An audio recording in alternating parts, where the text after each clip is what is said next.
Okay, so Arie and I are trying something new. We obviously watch The Bachelor every week when it's on. We always have a lot of opinions about it, and we thought that some of you guys might enjoy that because a lot of you guys are Bachelor fans. So we are sitting here having brunch at our house morning after we watched the episode, and we're going to talk through our thoughts on last night's premiere of Peter's season. We watched it obviously last night, but we didn't talk to each other about what we were thinking at the moment. Not too much. Not too much. I couldn't explain entirely, but I tried. A little bit, but there's a lot to unpack. That was a crazy episode, so we want to talk about it, and hopefully that you guys share the same opinions, and maybe you don't. So let's get into it. Doesn't matter really. Man, you make a dang good breakfast burrito. Thanks, babe. Thanks. All right, first things first. Let's talk about the limo entrances. What was your favorite? I think first off, I like how they kind of shortened it. I felt like normally the first episode's really boring because it's just limo entrances. Yeah. So I liked how it was like compact. I thought the windmill stuff was like over the top. It'd be so embarrassing to like have to talk about that again and again and again. Yeah, but they did that on your season too. I know, but at least it wasn't about my sex life. What was it on your season? The Kissing Bandit at first, which was really cheesy.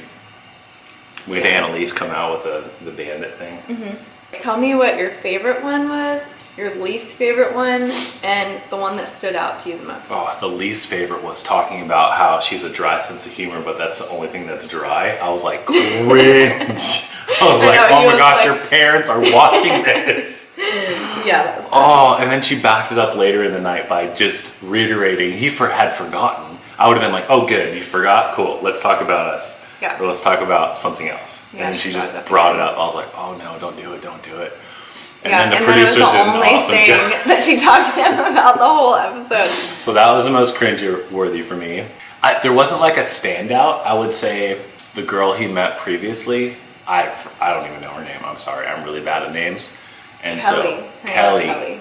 I feel like they had like an instant like connection because they already knew each other obviously, so you could tell like there was a really good back and forth, and they did that little dance, and it was just like natural. Yeah. Stood out the most is maybe, I don't know, all those ones where they like walk down and they have like something, you know, like the girl's like on the pedal bike with a plane, and the other girl's like driving in. I feel like those are over the top. I like more or less just the limo exit. But the one that stood out the most, I guess, was Hannah, because it just floored him. Yeah. Which I would be like, that would just ruin me. That would be so weird to have like an ex show up, let alone her. Yeah, that's true. I agree. All right, what are your three? Okay, so my least favorite one was the one talking about her dry sense of humor. That was just like, it blew me away. I couldn't believe she said that on TV. So I think you liked that Lauren girl because of her outfit. Well, I loved her outfit, but it wasn't my favorite entrance because it was low key. It was fine, but her outfit was perfect. My favorite one, because it was so funny and I was like confused as to how this even worked, but I loved the suitcase one. Oh my god! How did she get in there? I know. I was expecting her to be this tiny little itty bitty thing, and then when she got out, she was like almost 6 feet tall, it looked like. So I was very confused, but I thought it was hilarious. One that stood out the most, I think, her face when he opened the zipper was like so good. One that stood out the most was the cow for sure. Like who brings a freaking cow to the Bachelor Mansion? I felt like there was no hook to that joke. That like I was like waiting for it to have some sort of like pun. Yeah. But was there even one? I mean, Chris Harrison had quite a few. Yeah, Chris did. I mean, obviously. He was the funniest guy on the planet. Yeah, so those are my three. Okay. Those are good ones. Those are all solid ones. So I liked how they did the limo entrances and then they got like right into the dates. Even though it was 3 hours, it felt like it kind of went by quick. So what do you think about the group date?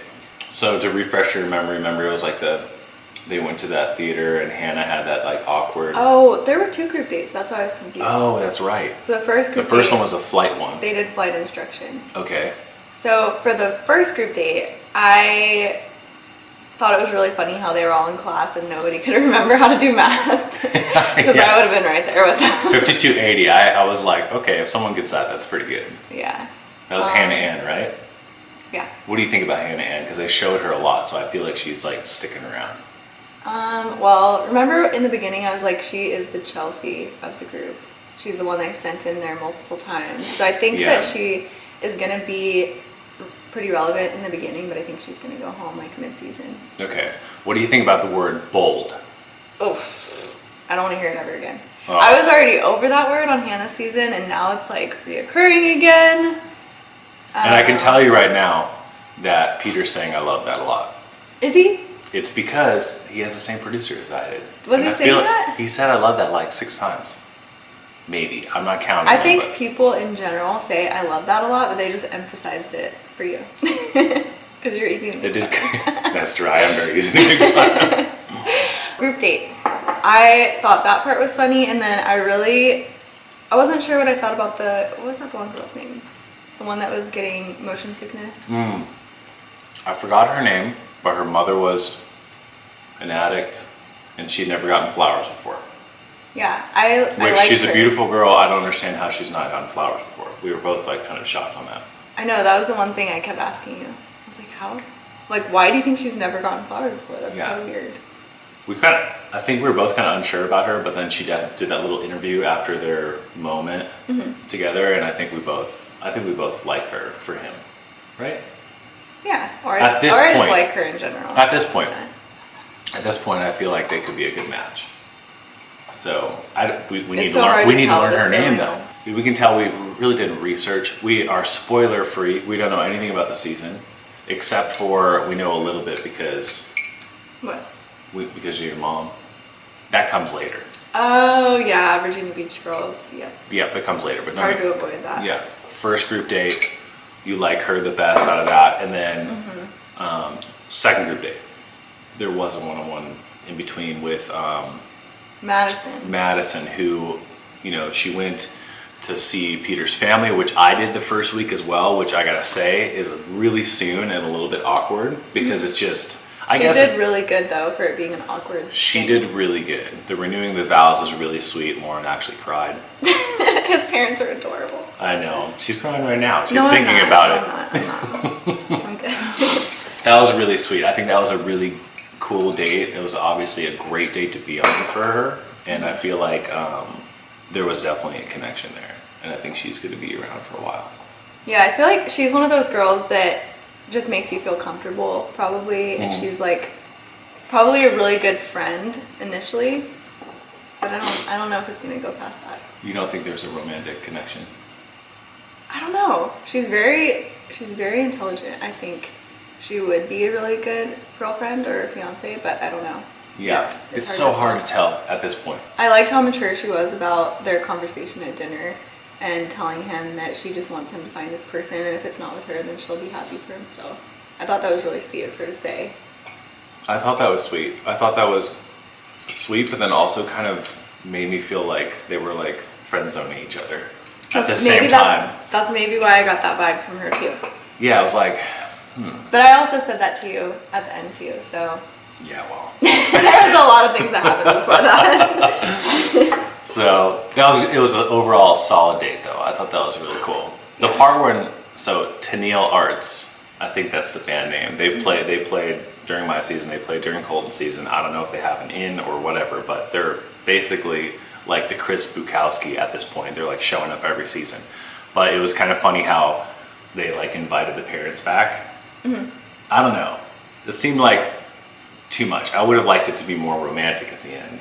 Oh yeah, I felt like they spent their entire date with the family, and by the end of your first date being with this entire family, you're probably exhausted by like trying to be on the whole time and get to know them and make a good impression, that by the end of the day you're probably like, oh, this is nice, we get to have some romantic time together now. Yeah. And then they're like, just kidding, here's the family, come on back, guys. maybe they were listening to the conversation where she's like, I want you to be happy no matter who it is. Yeah. And they're like, okay, bring in the family. I don't know what that was about, but I think it was a great episode. I think that I could tell right off the bat, I feel like, Peter, you're going to be an amazing bachelor because your first opening speech to the ladies in the house was like on point. I feel like it was You were very impressed, I remember. I was very impressed because it was very open. It was he was very vulnerable. Obviously, he teared up a little bit, but then again, he was very hopeful, and he just like nailed it out of the park. So I think that Peter's going to do a great job this season, and that really showed me that he's going to be a great bachelor. Yeah. Because that's probably the hardest talk to really deliver, because you're so nervous because there's just a group full of women. And you're like, want to say the right thing to make everyone feel comfortable, but yet show a little bit of personality. And I think he did all those things. Yeah, I could tell he was ready to be a good bachelor. Yeah. Before he was even a bachelor. So it was a great episode. What was your favorite part of the whole episode? If one thing stood out, was it the renewing the vows? Because I feel like that was my favorite part. I know that not everyone is going to agree with this, but it really like did something to me when Hannah came back the second time. I really like her, and I think she's probably my favorite bachelorette, or one of my favorites. But I just didn't feel like that was right. I felt like, I don't know, I just felt bad for Peter. I'm on the same page. I feel like he's prepared himself to move on, to meet someone, and to hopefully at the end of this be engaged and be happy. And then this is sort of really hindering his progress, because I feel like every bachelor coming off the Bachelorette says they're ready, but I mean, they just went from completely diving in, feeling like this could be my wife, and then a few months later starting over. And I feel like it's not natural to get over someone that quickly. So I feel like he's still healing, and this was in some way, hurting that progress of healing. Yeah. And now it's like, I just didn't, like his point, he's like, I don't want to be the third choice. that's what I was just gonna say something about. Like I'm just gonna unpackage this whole situation a little bit. So she chose Jed at the end of it. Yeah. She said it was because he was comfortable for her and familiar. And then she found out that she didn't want to be with him, so she broke off that with him. And then she went to Tyler, and she was like, oh, like maybe we can go on a date. I know. Then that didn't work. And then she goes back for poor Peter. I just feel terrible because she like went through the top 3 and was like, okay, maybe with him. And then, but I think it's hard not to question whether you made a mistake with those last few guys, because you do grow such a close relationship with all of them because you spend so much time with them at the end. Yeah. She probably was like so confused, there's so much going on, and she was second guessing herself. I mean, we both know that, But it's just not fair to do to him. Yeah. Especially when she publicly has already tried things with the other 2. Yeah, and I feel like if there was a role reversal and a man sort of spilt the tea on a woman's sex life, it would be so inappropriate. And I feel like the whole windmill thing is like, it's making every other girl in there insecure. So right now, Hannah's literally in the house spending time with Peter, and moving forward, how does that give anyone else confidence to be able to be themselves and be relaxed when you have well, this? They're all going to be trying to top the windmill. I know, but that's like, yeah, well, that's just not a way to really enter a relationship, to be like, I gotta be sexier than her. You know what I mean? It should just have a better base. The relationship should have a better base than just a physical side of things. Yeah, they started off right off the bat being focused on that. Yeah, I don't know. I see trouble ahead. I see turbulence ahead. We see turbulence ahead. So, yeah. I don't know. A lot to think about. I feel like it was an awesome episode, though. It's just like, it still is making my stomach churn. I don't know why. It doesn't sit right with me at all. Okay, so how do they leave the episode? Because they kind of left on a cliffhanger. It was Peter talking to Hannah, and then he was like, what if I asked you to stay? Okay, so should she stay or should she go home? I think I know your answer. Go home. Go home. And I think she does. Okay, what's interesting to me is that we know the timeline of things. So she literally was shooting this during Dancing with the Stars. I wonder if she wasn't doing Dancing with the Stars, if she would 100% stay. And I wonder if that's something that maybe she can't stay. Maybe she can't? Yeah, because of her commitment to do that. Well, then they just totally screwed him up. Like, how is he supposed to pick somebody? Yeah, because he knows, they know. That she couldn't try it out with him because of Dancing with the Stars. Yeah, that's just, that whole thing also blows my mind. So I'm trying to think of like when the timing was, because you know they start filming in September. You know they're doing Dancing with the Stars in September. So was she like popping over on these dates in between like dancing? I don't know, but I do have to say, if I were a contestant in the house and your ex came to hang out with us, oh, actually, I thought that was gonna happen. I don't know why. I thought your ex friend. I actually thought my ex was gonna show up I think I heard that she was coming. I was prepared. So Mentally, at least. I was pissed just at the thought of it. Yeah. I don't know. I just don't really feel like there's no point in even having the show if that's the case. Yeah. I think that she has definitely created a lot of drama for that first episode. So if that was the tactic from production, mission accomplished. And the poor guy is like in a tailspin already, and it's like the first week. So I feel like it's going to be super interesting to see if she keeps popping back in or if she stays. I don't think she will stay, but if she doesn't stay, is she going to keep showing up? Because that would be hard for him. Mm-hmm. Yeah. Let's just hope a decision is made and it's done. What they stick to. Yeah. Okay. Okay, well, go. Peace. Well, it's been good hanging with you guys. We've obviously finished our breakfast. We have burritos today. You know, made by burritos. We have burritos today. And check back next week. Who knows what we'll be cooking? Maybe I'll be cooking, maybe Lauren will be cooking, maybe Alessia will make a cameo. Who knows? Yeah, maybe. And we enjoyed having breakfast with you, and hopefully this was interesting for you guys to watch. Okay guys, it's been fun. Well, we'll be back next week. Don't forget to share your opinions in the comments section below and subscribe to our channel for more. All right, see you next week. Bye.